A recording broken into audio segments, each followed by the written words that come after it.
is really particular to this young lady. It is not meant to be, interpreted as a general statement about fans. Because I love fans, and I've had terrific experiences. But this young lady would come to the convention dressed in a cape, boxer shorts, sweats, and the tip of her nose blackened. And then when the costume parade went on, she would do a dance, and the dance was, the music was fully orchestrated, it was obviously meant for something else. And so, and she goes,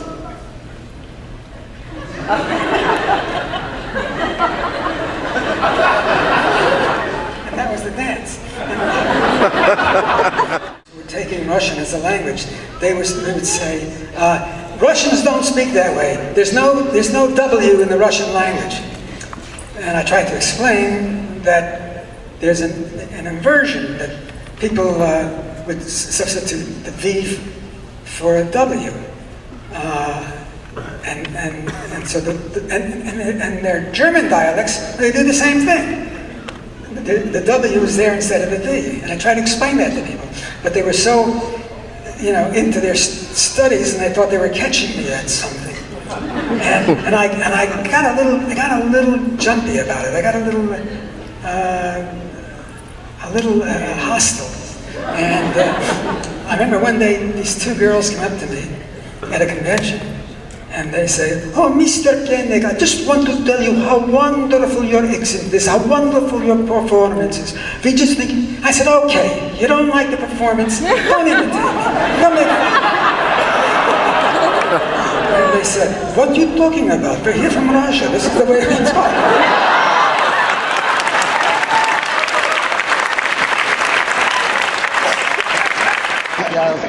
It took so long to get here on Friday, I thought I must at least be in Canada.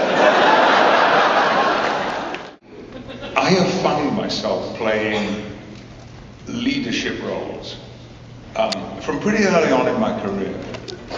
But my father is in every role I play. And largely because it was directed by my pal, Jonathan Frakes, who did a brilliant job of that movie, and we had so much fun on doing it. Well, my favorite episode in the 178 was Inner Light, and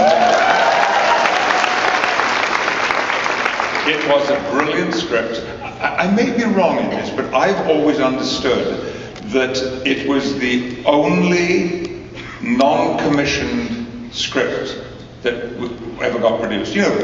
People would send in scripts all the time. I still get them. People still send me stuff. Inner Light was a spec script, and the studio read it, the producers read it and said, "This is brilliant." And it was, as far as I understand it, it was filmed pretty much as it landed in the writer's building. It was a wonderful story, and for me it gave me a chance to be off the ship, out of my spacesuit, and living another... And a parent, and it also was doubly charming in that the role of my son was played by my son. And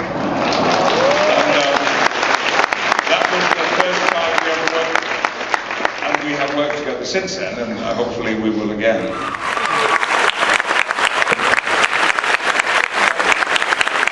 Thank you. How often do you get people walking up to you, maybe on the street, a restaurant, a hotel, and, "Oh my God, it's Lando Calrissian"? How often does that happen, and what's your reaction when it does? Considerably, a lot, yeah. But I don't mind it. I really enjoy it.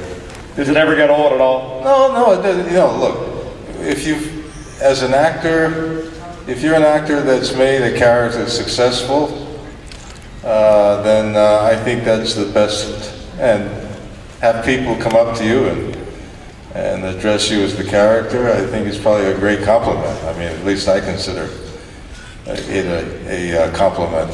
What'd you make of the movies overall? Well, I think the last three relied a great deal on CGI, whereas the first three didn't have that kind of technology yet, but it was on its way, obviously.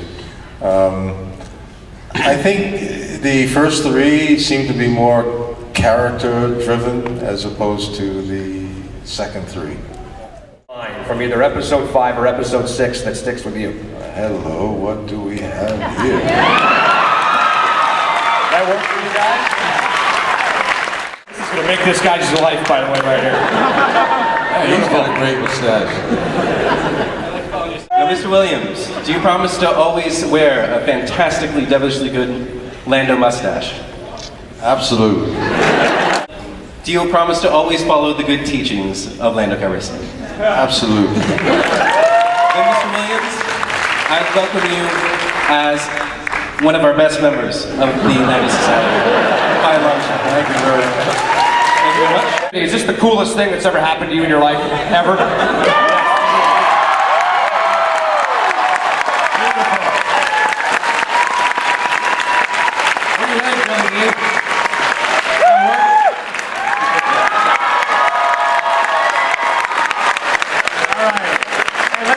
A warm round of applause for the good Dee Williams, everybody.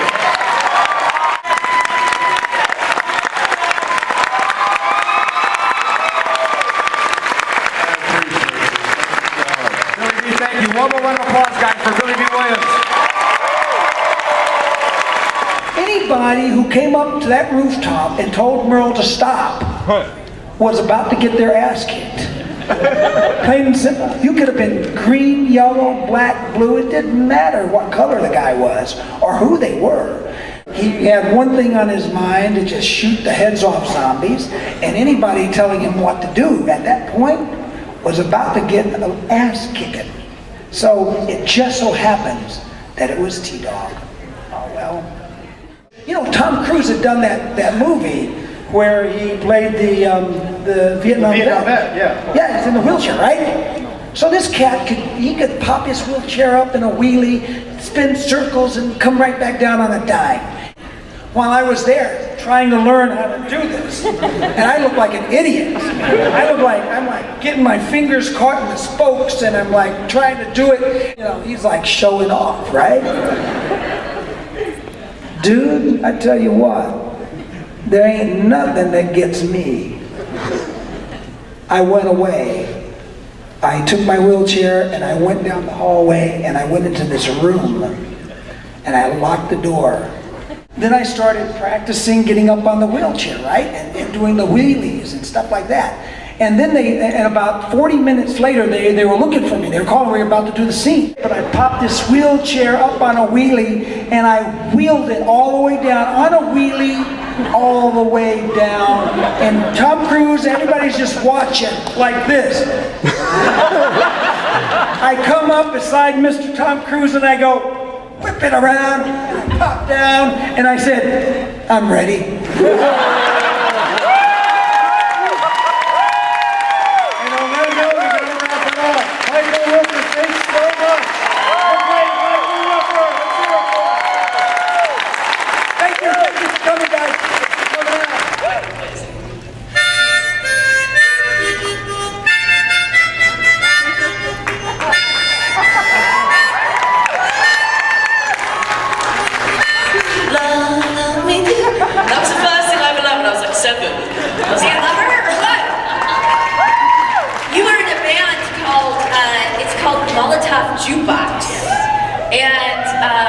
Great name, by the way. Thank you. My boyfriend came up with it drunk. Do you tour? Yeah, last year we were full of food and music and life. It's amazing. So we did a tour of Brazil for in thongs. In thongs. Yeah, loads of thongs. I tried to buy a swimming costume there. It's like, wow. Wow, and the tiny little like Doritos as well. It's very, very daunting buying a swimming costume there. And then we did a tour. We've done lots of Europe as well, lots of festivals. And next March, hopefully, we're gonna have an album out. That's the mission. So look out. But I've got such an amazing manager. We call him Austrian Oak or Papa Flats. He's amazing. His name's Sirius. Like that. Yeah, amazing. Well, I didn't really know anything about Harry Potter the first time I went in at all. I'd seen posters of it, and I had friends that loved the movies, but I didn't know what Voldemort was. I thought it could have been a place or a meal. I had no idea. And I went in, and I was in a hurry because I had to go and do a play, and I had to get there for the half, which is just half an hour before it starts. You have to be there. So I was rushing. I tripped in, fell over the chair. And I was like, I heard this girl, her hair changes colour. I've always changed my hair colour. And I started talking about that, and I think, the director saw something, but it was one of the worst auditions I've ever done. Was there ever any point where you're like, wizardry is seriously hardcore? I had no idea. Of course it is. I mean, it's an art. It takes years at Hogwarts to get good at this. I did that, I got my diploma and everything at home. No, Osher I thought of Osher as like a kind of animal, very still, and then suddenly went violent. So that was a completely different audition. Thank you for correcting me too. I'm pronouncing it wrong. What did you say? I said Osher. Osher. And I say, what's the right? American accent? It doesn't matter. Osher, Asian. Okay, good. If you had to play a different role in Harry Potter, which one would you have wanted it to be? I got Dobby, maybe.